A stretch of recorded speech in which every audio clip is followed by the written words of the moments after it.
احنا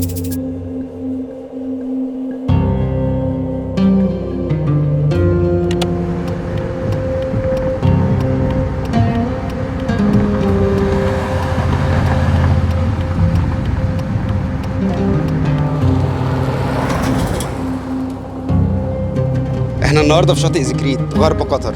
الشاطئ ده يعني من وجهة نظري اندر ريتد، مش ناس كتير بتروحه او مش معروف قوي. معرفش او انا ما بسمعش عنه، بس يعني احنا لو 4 أو 5 شباب مجتمعين كده وطالعين طالعه بره الدوحه رايحين بره او حاجه، واحد مثلا من ال5 أو ال6 هيجيب سيره زكريت او هيقول يلا نطلع زكريت. المشهور اكتر او اللي بيطرح اكتر او اللي بيطرح اكتر بمعنى صح شواطئ الشمال، زي سمسمة، الذخيرة، المرونة، أذربيجان. الحاجات دي اللي بتطرح، مش كتير قوي بيطرح اسم زكريت. وبرضو الجنوب الوكرة طبعا، شاطئ الوكرة وسي لاين، دول الأكتر اسمين بيطرحوا يعني لو جابت سيرة خروجة أو بر أو كده. لكن زكريت ما بيطرحش كتير، وده من وجهة نظري حاجة مخلياه اندر ريتد، مش ناس كتير بتعرفه. مع انه يعني حاجة بصراحة لو جيت هنا، لو حد جه هنا قبل كده يقول لنا، واللي ما جاش لو جه هنا هيعرف ان ناقصه حاجات كتير. في حاجات كتير ما شافهاش لسه في الدوحة او في قطر، يعني في شواطئ كتير لسه ما شافهاش، ده واحد منهم. زكريت حاجة خرافية. طبعا صخر زي ما انتم شايفين كده، كله صخر، مش الرملة بتاعته مش زي سي لاين، وده طبعا حاجة اكيد من الحاجة اللي مخلياه مش معروف قوي او الناس ما بتجوش قوي، ان هو مش رمله. الناس بتحب، الشباب يعني بيحبوا يطلعوا سي لاين طبعا عشان الرمله والعربيات، يلعبوا بالعربيات والشغل ده. لكن هنا في زكريت الموضوع مش قد كده رمله، يعني هو صخر. ولسه ما رحناش الشاطئ، لما ندخل جوه شويه عند الشاطئ هنعرف اكتر هل العربيات هنا والرمله والكلام ده الشغل اللي الشباب بتحبه ده هيمشي هنا ولا لا. صخور كتير اتشكلت على المنظر ده بسبب عوامل التعريه والرياح اللي هنا في المكان. عملت سبحان الله مناظر غريبة كده. بص حاجة واو. ده بيفكرني بأبو الهول.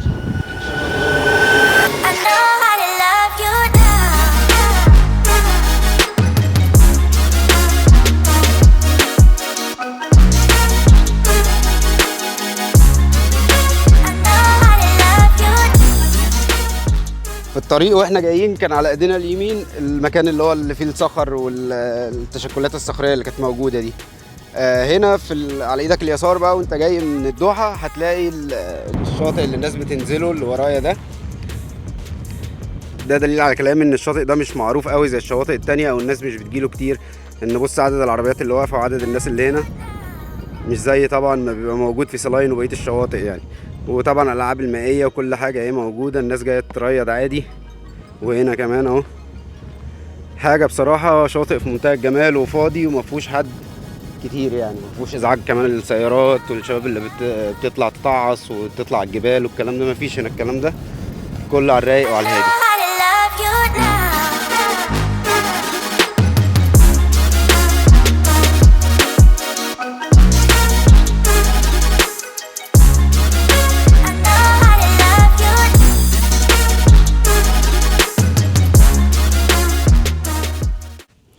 بدلت المكان وهناخد الجو برو دي، ومعانا امير، اخونا امير هو اللي هينزل يتطوع وينزل النزله دي يشوف لنا الميه عامله ايه.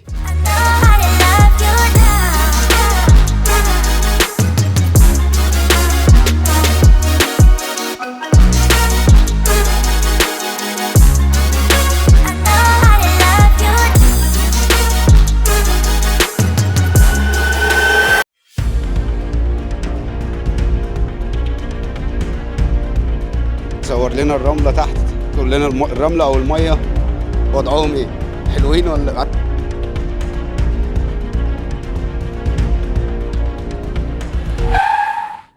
اتكيت. اشتغلت كده، اقلب الكاميرا بيعد على الاحمر اللي في النص.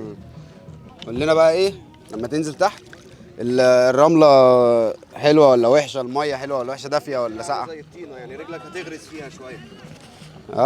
رجلك هتغرس فيها الطينه.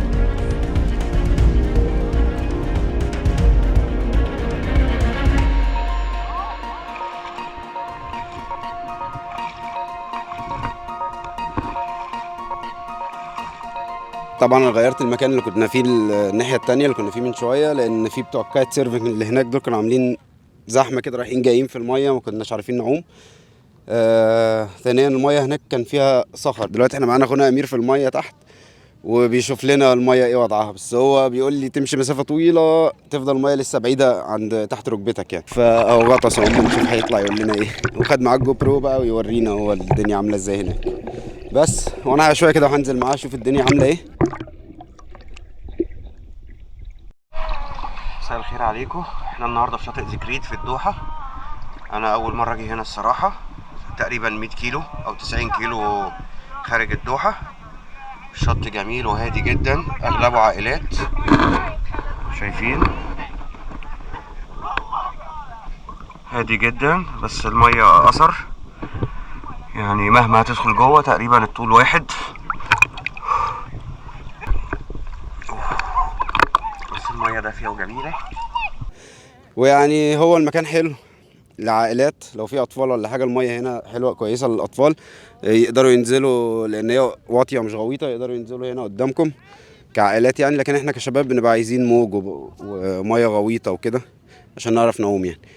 هنا الشباب اهو اللي قاعدين دول قاعدين في الميه، ويعني واصله لهم تحت صدرهم وهم قاعدين، ف مش قد كده للعوم ميه. بس الميه دافيه حلوه زي ما امير بيقول، ومشكلتها كمان ان فيها طينه يعني مش رمليه. يعني الرمله هنا مش زي بتاعت سي لاين ومرونه وكده وفويرت. الرمله هنا طينيه، بتبقى طينه كده تحط رجلك فيها تغرز. فدي حاجه من الحاجات اللي بتخلي الناس ما تقبلش قوي على الشاطئ ده، يعني ان هو الرمله مش كويسه.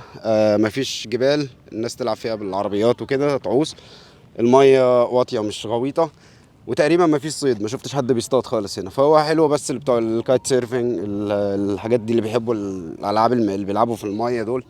لكن عوم وكده لا. وحلو كمان الاستجمام، تقدر تستجم، تيجي تقعد تستجم، مكان هادي فاضي ما فيهوش كتير ناس، مش زحمه. على مرمى البصر كده هتلاقي يعني كام عربيه بس اللي واقفين، مش كتير. وبص الميه فاضيه، ما فيش الا كام واحد بس، وامير معانا اهو. بس كده، اتمنى الفيديو يكون عجبكم. ما تنسوناش في اللايك عشان تقدروا موجود الاخ امير اللي في الميه ده، وموجود انا كمان جاي مشوار كبير. هقول لكم بالظبط كام كيلو من الدوحه من الدفنه اللي هنا. انا كنت ظابط العداد بتاع العربيه مصفره. فهنشوف كده كام كيلو من هناك لهنا بالظبط. هو الموضوع تقريبا ساعه يعني، شغلت ساعه بالعربيه. وبس لحد هنا يبقى انتهى الفيديو، وشكرا، نشوفكم على خير.